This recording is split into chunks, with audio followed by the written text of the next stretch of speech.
Finally అయితే చిత్పాల పండు అయితే 2 డేస్ తర్వాత అయితే పండిందండి. రైస్‌లో నుంచి తీస్తుంటేనే ఎక్కడ చితికిపోతదేమో అని భయమేసింది. ఆ రైస్ అంతా మెల్లగా అన్నీ తీసేసిన తర్వాత చూడండి ఎంత సాఫ్ట్‌గా ఉందనమాట పట్టుకుంటేనే.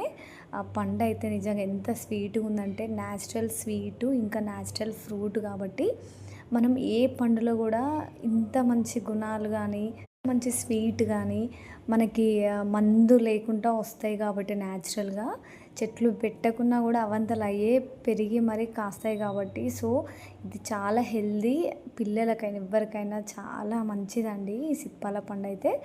నిజంగా టేస్ట్ అయితే సూపర్‌గా ఉంది. సూపర్ ఉందనమాట. తింటుంటేనే నాకు మంచి హ్యాపీ ఎక్సైట్‌మెంట్ అంటాను ఉంది. పాప గూడా చూస్తుందనమాట తినడానికైతే. సో, నేను ఏం తిన్నా గూడా మా పాపకైతే తినిపిస్తా ఉంటా అనమాట. టేస్ట్ గూడా తనకి తెలియాలి గదా! సో, అందుకని ఇది నేచురల్ స్వీటే కాబట్టి అంత ఏం కాదు. కొంచెం లైట్‌గా అయితే తిన్నది. టేస్ట్ అయితే సూపర్‌గా ఉంది. అమృతంలాగా ఉందండి. Thank you.